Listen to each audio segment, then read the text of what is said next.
Bijan Robinson, my muse. Again, this is a guy who might not work out because he might not need to. I think his film kind of speaks for itself. But if he works out, he might be able to lock down first round status, which if you were just going to rank him by like how good he is, probably top 5 players in the class. Yes. But we know that running backs, as the draft goes along, has been getting dinged in the past few years. So he might end up being like a late first round type of guy. How good is Bijan Robinson from Texas? I mean, he's incredible, man. Like he's the highest. I only do offensive skill players at Bleacher Report, but he's my highest graded player by. It's not close. Like I think I have a 9.1 on him, and my next highest player is like an 8.7. Like it's just not. He is such an unbelievable mover for that size. He has insane acceleration to hit the edge at like 220. His balance is like some of the best I've ever seen. And the thing to me that actually like really I think should boost his stock and like have him considered as a pretty clear first round pick is like he has a lot of passing game value. Like he's a really good pass catcher. He can even run vertical routes.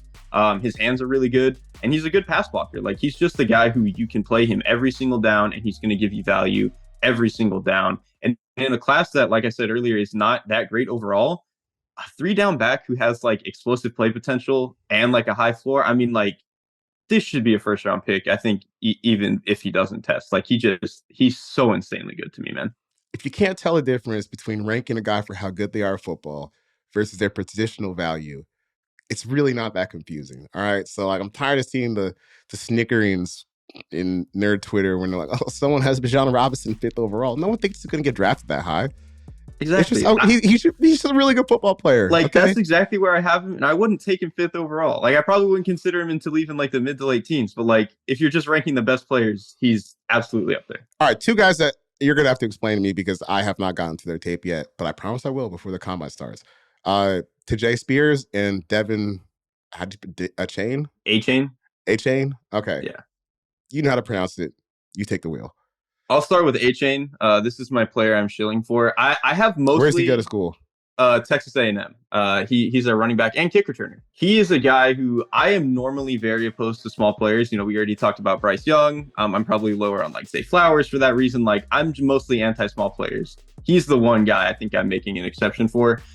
He's like 5'9", 185 pounds, maybe 190.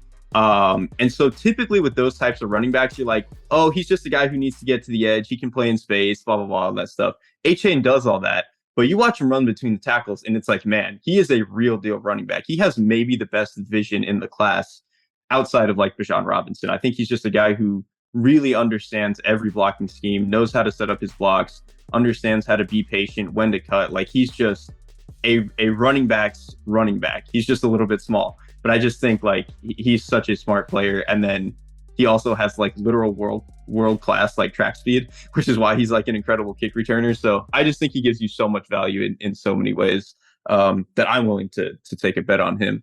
The other guy, Tyjae Spears, he's slightly undersized. He's probably like 195, something like that, like 5'10", but he's just another guy who like he just plays a lot bigger than he is. Like I went in, you know, when I went in to watch him, I was like, oh, he's like 190, 195. This is going to be a guy who goes down on first contact, all that stuff.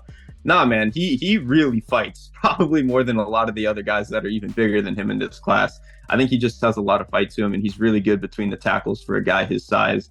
And he has great pass catching skills, which like, you know, it's a passing league. And if you're going to take a swing on a running back in the top 75 or something like that, they better give you some value there. And I think he does. So I think, you know, he can probably test well. I think especially in like the 3-cone, he's probably going to absolutely crush it and blow the doors off. But I think those are 2 running backs I'm really excited for on day 2. I haven't gotten to all the running backs yet, but would you say this is a good running back class?